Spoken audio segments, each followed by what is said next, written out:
اما بعد معزز سامعین کرام و حضرات اساتذہ کرام و عزیز طلبہ، ارادہ ہے کہ میں ام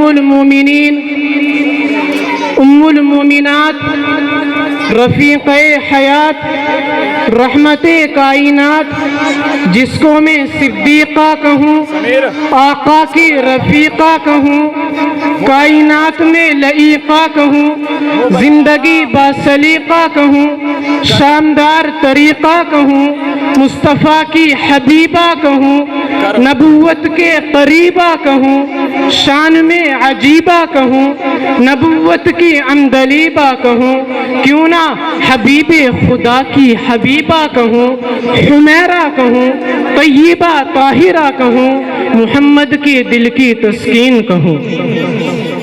کیا کہوں کہ خرمی بخشش و راحت رسانی نبی، کہ خرمی بخشش و راحت رسانی نبی، عزت و زینت آستانی نبی، قدردانی نبی، رازدانی نبی، بنت صدیق آرامی جانی نبی، فہم اسرار دی دانش و آگہی، حسن و تجمیل و خوبی مجسم وہ تھی، شاہدی اس کی پاکی پہ خود حق نے دی، بنت صدیق آرامی جانی نبی۔ حضرات، اپنی اماں کا کچھ تذکرہ کر کے ایمان کو تازہ کروں۔ کچھ لوگ اعتراضات کرتے ہیں، فسادات کرتے ہیں، اماں کے دوپٹے کو اتارنے کی کوشش کرتے ہیں، مگر انشاءاللہ جب تک کہ فرزندان دیوبند زندہ ہے، ایک ایک مسئلے کی حفاظت کی جائے گی۔ ابھی نانوتوی کے رضاکار، ابھی عطا اللہ شاہ بخاری کے عالم بردار، ابھی مفتی محمود کے تابعدار زندہ ہے۔ نہ گھبراؤ مسلمانوں، خدا کی شان باقی ہے، ابھی اسلام زندہ ہے، ابھی قرآن باقی ہے۔ پیغمبر ایک لحاظ سے پوری امت کا ابا ہے اور نبی کی حرم مومنوں کی مائے ہے۔ مجھے ایک حدیث ملی کہ ایک ننھا بچہ عمر کا کچا بہت ہی سچا، جو یتیم در یتیم کے پاس کھڑا ہے، آپ نے روتے ہوئے دیکھا تو اس کے سر پہ ہاتھ پھیرا، اس کے آنسوؤں کو آپ نے پلو سے پوچھا اور فرمایا، یا بشرا ما ترضا، رونے والے بچے کیوں روتے ہو، خوش نہیں ہوتے؟ ان عائشہ امو کا محمد ابو کا، اب بھی روتے ہو، پریشان ہوتے ہو؟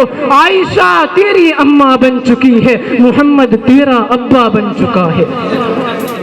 یہ بخاری کے الفاظ ہے۔ یہ پیغمبر کو اللہ نے مقام دیا کہ نبی کے بستر پر جو بھی آنے والی بیوی ہے وہ امت پر حرام ہے۔ مومنوں کی اماں ہے، منافقوں کی اماں نہیں، دشمنوں کی اماں نہیں، کافروں کی اماں نہیں، کس کی؟ صرف اور صرف مسلمانوں کی اماں ہے۔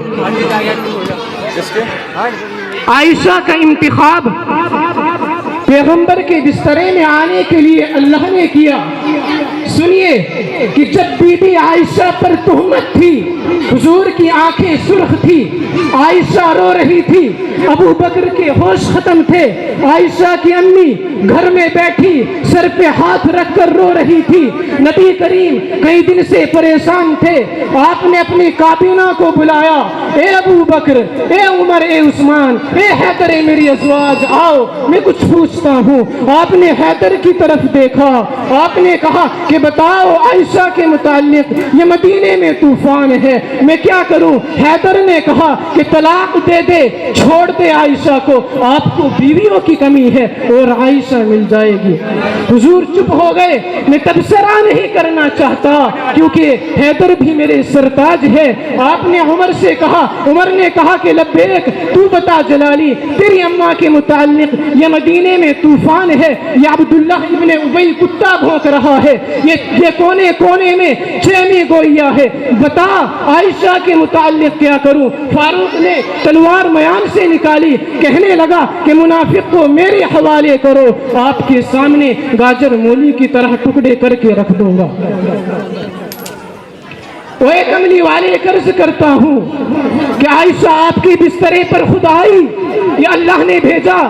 خدا کی قسم پیغمبر کی آنکھوں میں آنسو آ گئے، انگلی یوں اٹھائی آسمان کی طرف کہ عمر خود نہیں آئی۔ خدا کی قسم اللہ نے بھیجا ہے۔ اللہ نے کہا کہ ابو بکر کی بیٹی لے لے، تو عمر کھڑے ہو کر کے کہنے لگا کہ حضرت منافقوں سے میں نمٹوں گا۔ میں غلام عرض کرتا ہوں کہ آپ کو اختیار نہیں ہے کہ عائشہ کو اپنے گھر سے نکالے، جس نے آپ کے گھر میں بھیجا ہے، آپ کے گھر سے نکالنے کا حق بھی اسی کو ہے۔ دعا کرے اللہ تبارک و تعالی اماں عائشہ پر ہمیں اپنی جانوں کو نچھاور کرنے کی توفیق عطا فرمائے۔ وآخر دعوانا ان الحمد للہ رب العالمین۔